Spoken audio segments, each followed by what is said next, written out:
A few weeks ago, I got a save the date card in the mail for my brother Jake's wedding. I won't lie, I was happy for him. He's 28, and we've always been close. At least we were until he started dating Emily. I tried to get along with her, but something about her always felt off. She has this way of talking over people, making decisions for Jake, and generally acting like she's in charge of everything. I figured it was just her personality, but over time it started to affect our family. Jake and I used to hang out all the time, but once he got serious with Emily, he became harder to reach. It was like she had a say in when and how he could see people. Even when we did meet up, she was either there or texting him constantly. My parents noticed it too, but they chalked it up to relationship stuff. So when I heard they were engaged, I was happy for him, but I also had a sinking feeling that things were only going to get worse. Then the actual wedding invitation came, and that's when everything started going off the rails. First, it wasn't just an invitation, it was basically a contract. The wedding was going to be a destination event at a luxury resort in Italy. Beautiful place, sure, but the catch? Every guest had to pay their own way, and it wasn't just flights and hotels. They had a whole wedding experience package that cost over $3,000 per person. It included things like a welcome dinner, a spa day with the bridal party mandatory for bridesmaids, a yacht excursion, and a private farewell brunch. And of course, attendance at all these events was required. I assumed it was a suggestion, but the wording was clear: if you didn't pay for the full experience, you weren't invited to the ceremony. I thought my parents would be just as shocked as I was, but they were surprisingly calm about it. My mom said it was a lot, but it was Jake's big day and they wanted to be supportive. My dad just muttered something about how weddings are getting ridiculous these days. But even they weren't totally against it. Extended family though? Different story.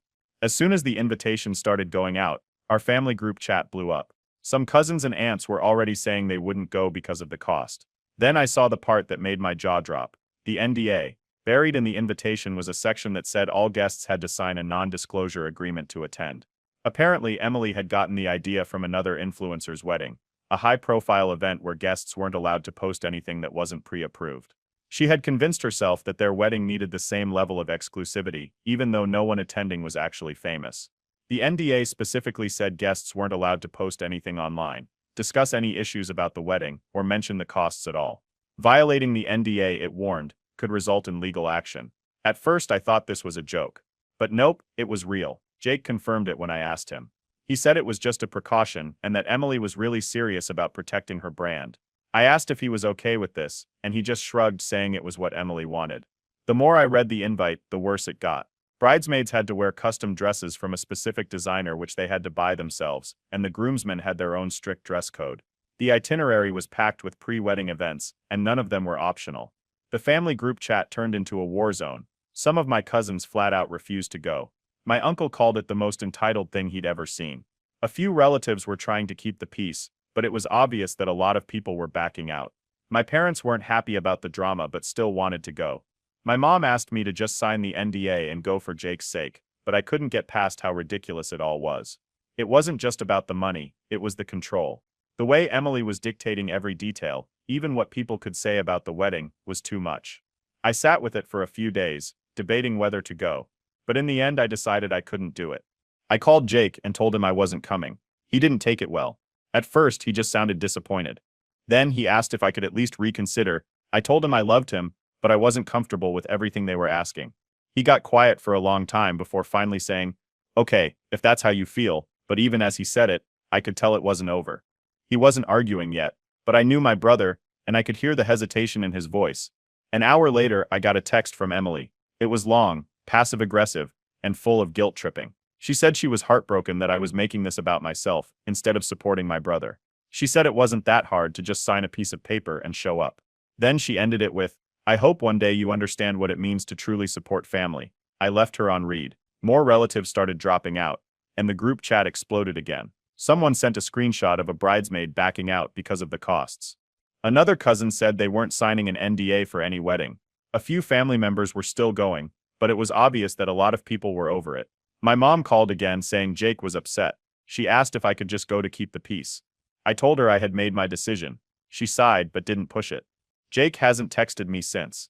I have no idea if he's actually mad, or if Emily just told him to ignore me. Either way, I have a bad feeling that this is only the beginning.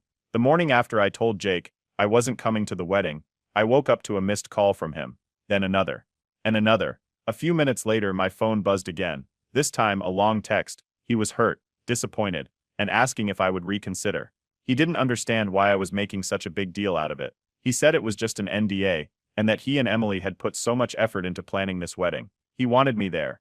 Before I could even think of how to respond, another message popped up. This one was from Emily. It was long and passive-aggressive. She talked about how she'd welcomed me into her life, how she thought I was better than this, and how she never expected me to be the kind of person who abandons family over something so small. She said the NDA was just a formality, that plenty of people signed contracts for events, and that it was unfair that I was making Jake suffer just because I didn't like the rules. She ended it by saying that she was so disappointed, but that she hoped I would rethink my priorities before it's too late. I put my phone down. Before I even had time to process all that, my parents called. My mom sounded tired, like she had been up all night thinking about this. She told me that Jake was really upset, and that the wedding was a huge deal for him. My dad wasn't saying much in the background, but I could tell he wasn't thrilled about the drama either. My mom asked me to just sign the NDA and come to the wedding, for Jake's sake. I told her I wasn't going. Silence. Then a sigh. She didn't argue, but I could hear the disappointment in her voice. By midday, the family group chat had turned into a disaster zone. More people were backing out. A cousin posted a message saying they loved Jake, but they weren't spending thousands of dollars on a trip just to follow a bunch of strict rules. Someone else chimed in, saying they didn't appreciate being told what they could and couldn't post online. One of my aunts, who is usually the peacekeeper, tried to calm everyone down, but it wasn't working. The chat kept blowing up. Then Emily joined in. She sent a long angry message about how this was supposed to be the happiest time of her and Jake's lives, and how it was disgusting that people were making it about themselves. She accused certain family members, no names, but it was clear she was talking about me, of starting drama and ruining their special moment. She ended it by saying that real family supports each other, no matter what. More people left the chat. Jake called again that night. This time he wasn't just disappointed. He sounded exhausted. He told me that Emily was beyond stressed, and all this drama was only making it worse. He didn't get why I was making this so difficult. He asked if I could just sign the NDA and come. For him, not for Emily. I told him no. The call ended shortly after that. By the next morning, even more guests had dropped out. A cousin sent me a message saying she had privately told Jake she wasn't coming either.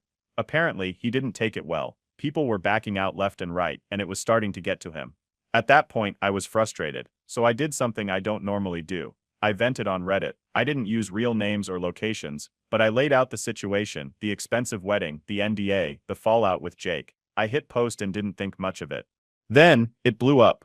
By that evening, the post had thousands of upvotes. People were commenting nonstop, calling the NDA ridiculous, and saying Emily sounded controlling. Some said I should be glad I wasn't going. Others called the whole wedding a cash grab.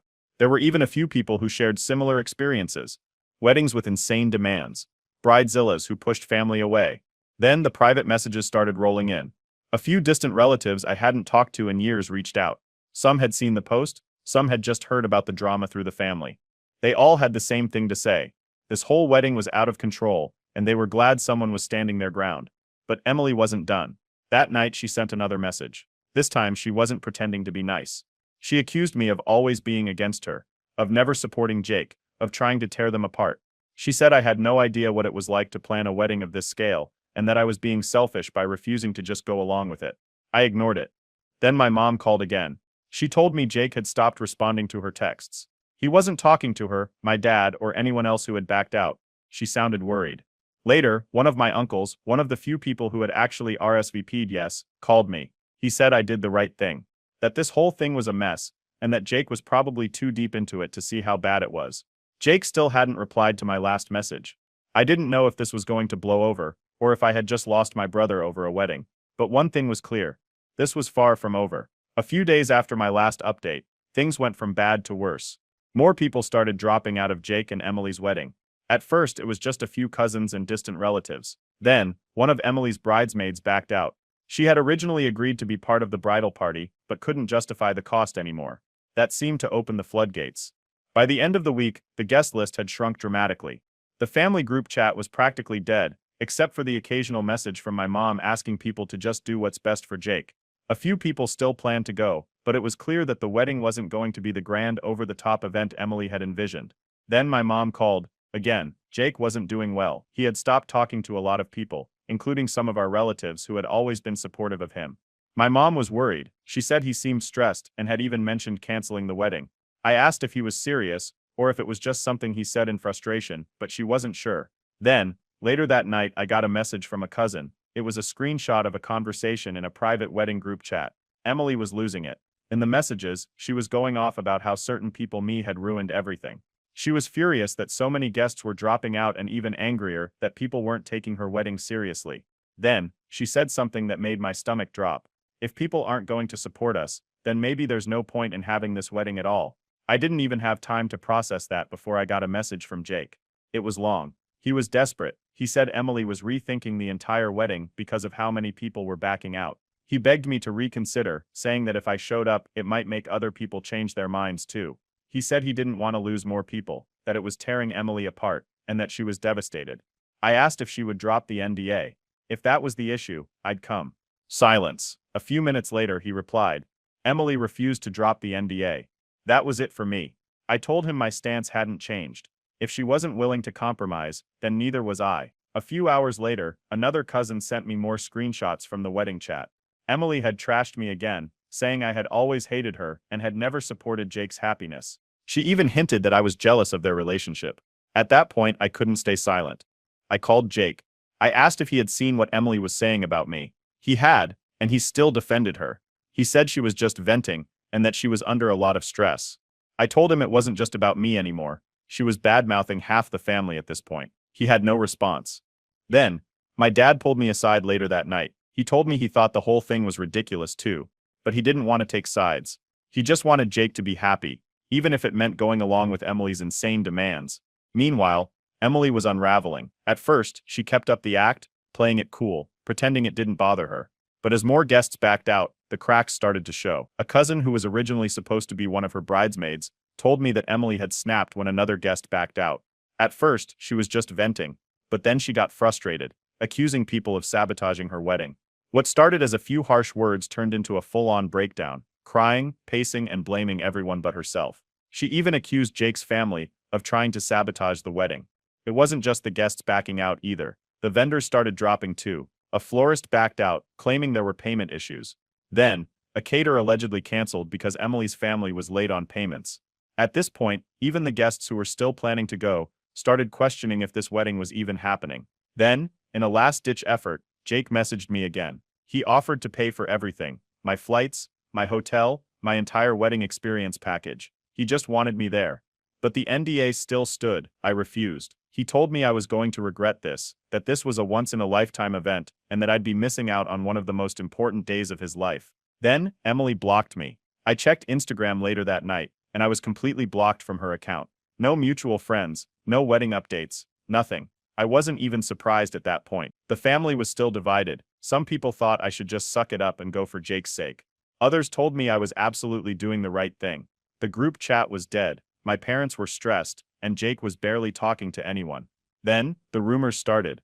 A cousin called me, saying they had heard from someone close to Emily that the wedding was either going to be downsized or postponed. They couldn't afford the original plan anymore, and with so many guests backing out, it was no longer the dream wedding Emily wanted. I haven't heard from Jake since. At this point, I have no idea what's going to happen. But if Emily is really reconsidering the wedding, then maybe, just maybe, Jake is starting to see the cracks too. A week after everything started falling apart, a cousin who had backed out of the wedding called me. He had some serious tea. Apparently, at one of Emily's last remaining bridal events, she lost it in front of a few of the bridesmaids. She wasn't just upset, she was furious about the guest list shrinking. She started ranting about how if people didn't want to support their love, then maybe she and Jake should just elope instead. The cousin who overheard it wasn't sure if she was serious or just trying to make a point, but either way, it wasn't a great sign. Then, 2 days later, I got another call, this time from my mom. Jake had broken down. He wasn't just upset, he had a full-on meltdown in front of my parents. He told them he felt trapped. He wanted this wedding to go smoothly, but with so many people backing out, Emily had been putting all the pressure on him. He felt like he was caught in the middle, trying to please her while watching his family pull away. For the first time, my mom admitted she thought Emily was being unreasonable. Up until now, she had been trying to keep the peace, but after seeing Jake like that, she finally saw how much stress this whole situation was putting on him. Then, the rumors started flying. One of my aunts, who was still invited, heard from another guest that Emily was thinking about canceling the wedding altogether. Apparently, she had told one of her friends that if enough people weren't going to be there, then it wasn't worth having the wedding at all. It wasn't just guests dropping either. More vendors started bailing. First, The venue had issues with late payments from Emily's family. Then another caterer pulled out. It was like a domino effect. One thing after another kept going wrong. That's when my parents finally decided to step in. My dad sat Jake down and tried to talk to him about the situation. He didn't push too hard, but he made it clear that he was worried about how much control Emily had over everything. My mom, now fully on board with the "this wedding is a disaster" mindset, told Jake that if things were this hard before the marriage even started, maybe he should take a step back and think about what he was getting into. I wasn't involved in that conversation, but I heard about it later, and apparently for the first time Jake actually listened. Meanwhile, Emily was still trying to salvage what was left. She sent out a massive email to the remaining guests. It was basically a long, dramatic guilt trip about how important this wedding was and how she and Jake had worked so hard to plan the perfect day. She wrote about how they were so hurt by the people who backed out, and how they hoped that the people who truly cared about them would still show up. I stayed out of it. I wasn't going to argue with her or try to convince Jake of anything. At this point, he had all the information he needed. Then out of nowhere, Jake called me. It had been a while since we talked, and this time he sounded different. He told me that for the first time he was starting to feel like maybe something was wrong. He didn't say much, but I could tell he was really conflicted. Then the final blow, Emily gave him an ultimatum. She told him that if he couldn't fully commit to her, meaning choosing her over his family, then they needed to rethink everything. Jake didn't respond right away. Instead, he sat with it, thought about everything. Days passed, and for the first time, he started admitting things to himself, how he felt trapped, how he had ignored the warning signs, how Emily's demands had worn him down. And then, finally, he made his decision. He called off the wedding. It wasn't a dramatic moment. There was no big fight, no screaming match. He just walked away. Emily lost her mind. She started publicly trashing Jake and our family. She made vague but obvious social media posts about how she had wasted years on someone who didn't deserve her. She hinted that Jake had betrayed her, and that she had been surrounded by toxic people the whole time. Then, she moved out. Jake left their shared apartment and went to stay with our parents. He didn't say much, just that he needed time to figure things out. At this point, the wedding that was supposed to be the event of the year was officially dead. No one was talking about the NDA anymore. No one was booking flights or planning outfits. It was over. I still don't know what's next for Jake, but for the first time in years, it feels like I have my brother back. 2 days after Jake called off the wedding, I got a simple text from him. It's officially canceled. That was it. No long explanation, no details, just 3 words. The first thing I did was check social media. Emily hadn't said anything yet, but I knew that wouldn't last long. Sure enough, by the end of the day, she had started posting vague passive-aggressive messages. Sometimes you think you know someone, and then they show their true colors. Toxic people will always try to bring you down when they see you shining. At least I know who was really on my side all along. It didn't take a genius to figure out who she was talking about. The comment section was full of her followers hyping her up, telling her she deserved better, that she was too good for him anyway. A few mutual acquaintances liked the posts, but most people stayed quiet. Meanwhile, my parents, while still technically sad that the wedding didn't happen, were also relieved. My mom finally admitted that she had been worried about how controlling Emily was. My dad, usually the quiet one, just muttered something about how it was never going to work anyway. Then, word started spreading that Emily's family was furious. I heard from a cousin that Emily's parents were livid about all the money they had spent on wedding preparations. They had put down deposits, booked vendors, and even started paying for certain exclusive add-ons Emily wanted. And now, it was all gone. Then the vendors started demanding final payments. The florist and the caterer, who had already backed out before the wedding even got canceled, were still owed money. Emily's parents had made partial payments, but had been dragging their feet on the final invoices. Now that the wedding was canceled, they were trying to claim that they shouldn't have to pay the remaining balance. But the contract said otherwise. Vendors started sending legal notices, demanding payment. One even threatened to take them to small claims court if they didn't settle their bill. The vendors weren't having it. I don't know all the legal details, but from what I heard, at least one of them was threatening to take them to court if they didn't pay up. Jake, meanwhile, moved back home. He didn't say much at first, just that he needed some space to figure things out. He looked exhausted, like he hadn't slept in days. My parents gave him room to breathe, but I could tell they were happy to have him back. Then, for the first time in years, Jake finally opened up. It started small, a comment here, a passing remark there. Then one night, he just started talking. He told me how, for the longest time, he had convinced himself that Emily was just strong-willed, that she wasn't controlling, she just knew what she wanted. But the more he talked, the more it became clear, she never really listened to him at all. She planned the wedding without him. He had barely been consulted on the big decisions, where it would be, how long the trip was, who was invited. He hadn't even wanted a destination wedding in Italy. He just went along with it because it was easier than arguing. Then a cousin who was supposed to be in the bridal party spilled some more wedding secrets. Apparently, Emily had made a list of people she didn't want at the wedding, including some of Jake's childhood friends, and even a couple of family members. She never told Jake, she just quietly didn't invite them and assumed he wouldn't notice.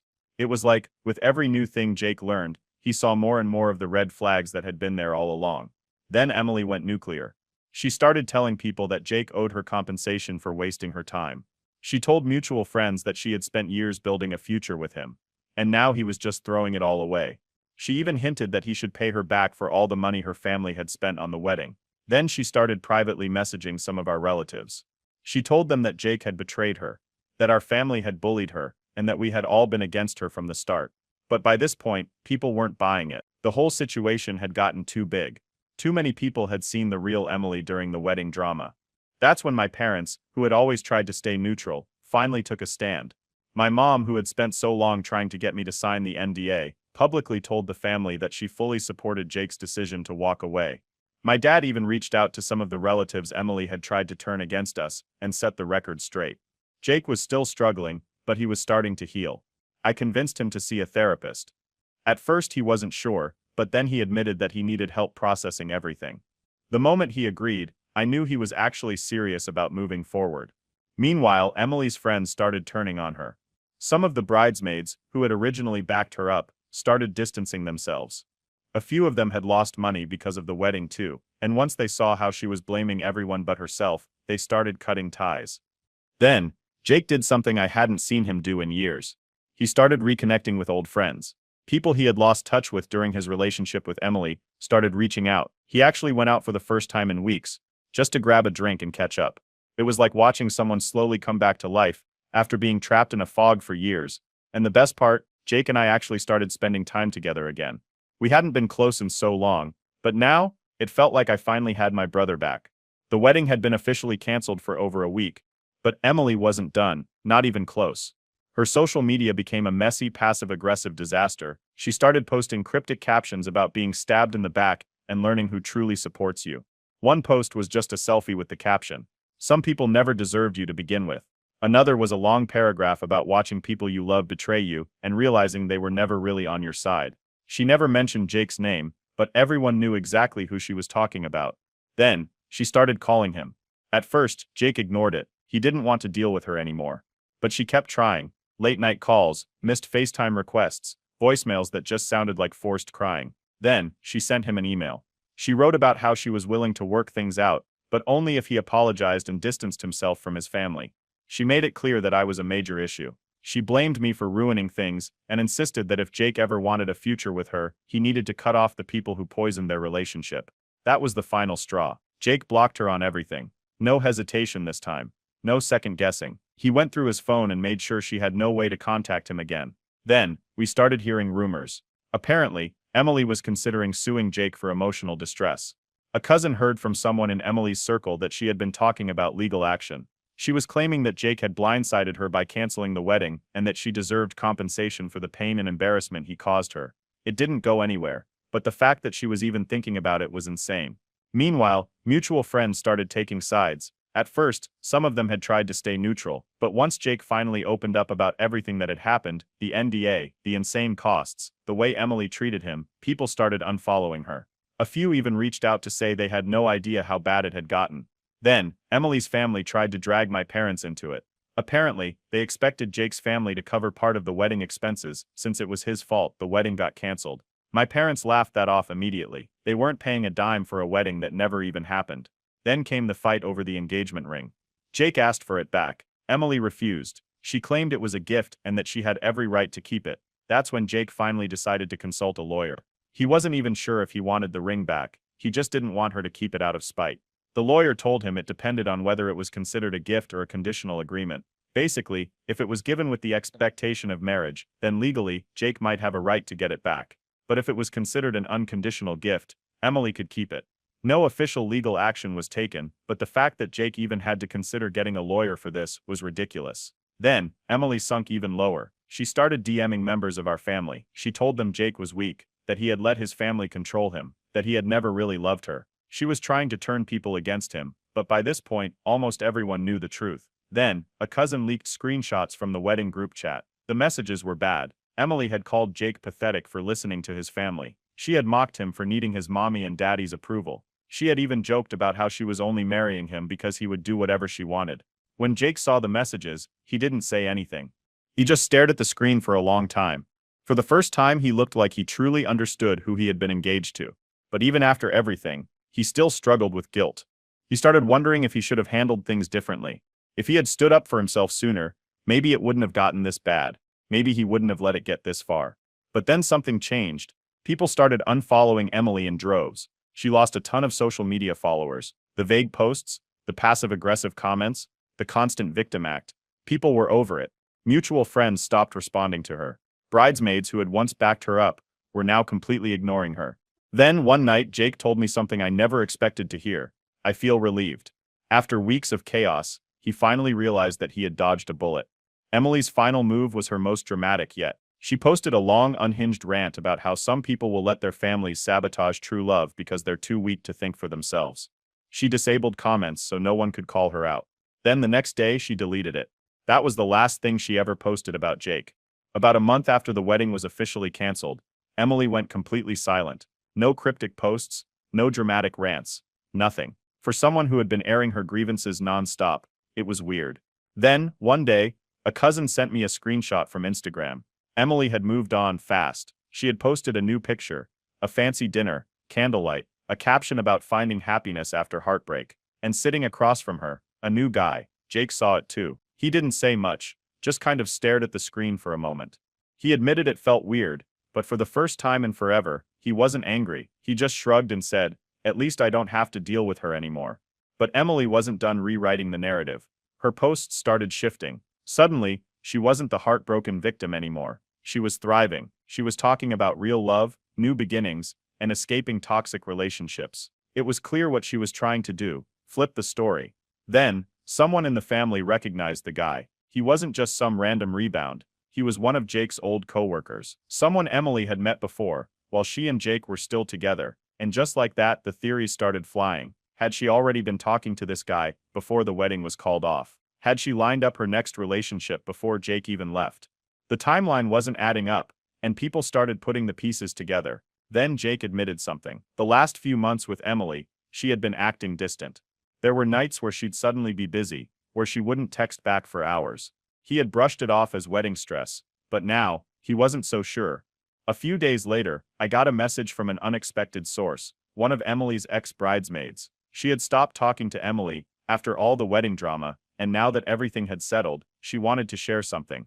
Apparently, Emily had been talking to the new guy months before the wedding. It wasn't physical, as far as she knew, but Emily had been texting him a lot. She had even mentioned how she felt a connection with him, but brushed it off because she was about to get married anyway. Jake took it surprisingly well. After sitting with it for a while, he just let out a deep breath and said, "You know what? I don't even care anymore." For the first time, he felt free. No more doubts, no more wondering if he should have handled things differently. He finally understood. Emily was never truly loyal. She was always looking for something better. Then, 3 months after what was supposed to be their wedding day, Emily dropped the biggest bombshell yet. She announced her engagement to the same guy. Looking back though, the signs had been there. She had been distant toward the end of her relationship with Jake. Always busy, texting someone late at night, disappearing for hours at a time. At the time, Jake had brushed it off as wedding stress. Now, it was clear she had already been checked out before the wedding was even called off.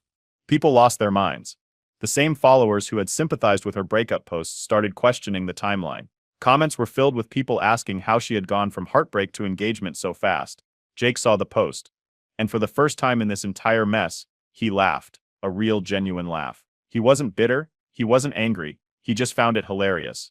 The best part? By then, he had started rebuilding his life. He had moved out of our parents' house and into his own place. He was going out with friends again. He had even gotten a promotion at work, something that never would have happened if he had still been stuck in wedding planning chaos with Emily. Therapy was paying off too. He had stopped blaming himself for everything. He understood now that it wasn't about him not being enough. Emily was always going to be like this. She just wanted control. And then, just when we thought she was finally gone for good, Emily reached out one last time. She sent Jake a long message claiming he never deserved her, that she had found a real man, and that he would never be happy without her. Jake didn't even respond. He laughed, blocked her, and moved on for good. It's been a year since Jake called off the wedding. And honestly, I've never seen him doing this well. He's in a new relationship now, and this time it's actually healthy. No weird ultimatums, no controlling behavior, no endless drama. His girlfriend is kind, supportive, and most importantly, she treats him like an equal. From what I've seen, they actually talk things out, make decisions together, and get this, she encourages him to have a life outside of their relationship. Basically the exact opposite of Emily. Meanwhile, Emily's whirlwind engagement, it imploded. I found out through mutual friends that she and her new fiancé didn't even make it 6 months. No fancy wedding, no over-the-top destination event, just a messy breakup. And the best part? Her ex spoke out. One of my cousins, who still follows Emily's former bridesmaids, told me that the guy finally realized who he was dealing with. According to what he told his friends, Emily was sweet and fun at first, but the moment things got serious, she turned into a completely different person. She demanded control over everything. She made strict rules about what he could and couldn't post online. She expected him to pay for everything while constantly complaining that he wasn't doing enough. It didn't take long for him to see the red flags. And once he called her out on her behavior, she lost it. The breakup wasn't pretty. He left her and Emily tried everything to keep him. But unlike Jake, he wasn't as easily manipulated. Once he was done, he was done. Then, out of nowhere, Emily tried to come back. Jake woke up one morning to a long message from an unknown number. It was Emily. He didn't even read it. He saw her name, sighed, and deleted it. Then, he blocked the number. That was it. No curiosity, no second thoughts. He was finally over it. Meanwhile, Jake's career has skyrocketed. Without Emily holding him back, he's been killing it at work. He got a promotion 6 months ago, and his boss has already hinted that he's in line for an even bigger role soon. Turns out, when you're not being drained by constant drama, you actually have time to focus on things that matter. And my parents, they finally admitted that they should have spoken up sooner. They told Jake they were sorry for not saying anything when they saw how controlling Emily was. At the time, they just wanted to support him. But looking back, they realized they should have warned him. Now, they're just happy to have their son back. As for Emily, her fake influencer persona is starting to crumble. People see through her now. She still posts about self-growth and thriving after heartbreak, but the engagement scandal definitely hurt her reputation. A lot of her old followers unfollowed her after seeing how quickly she moved on, and how fast it all fell apart. Every once in a while, someone will send me screenshots of her random posts that seem clearly aimed at Jake. The most recent one. Some people never change. Glad I dodged that bullet. Sure, Emily, whatever helps you sleep at night. Meanwhile, in our family, the whole thing has basically turned into a running joke. Whenever we see something expensive or over the top, someone will say, hey, should we make it a mandatory wedding experience package? Or if anyone starts over-explaining something, we'll say, sign the NDA first. Even Jake laughs about it now.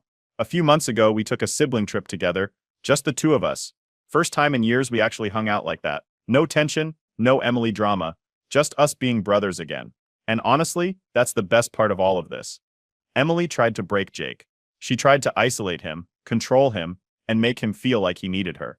But in the end, she's the one who lost. Jake got his life back. He got his family back. And now, he's happier than he's ever been.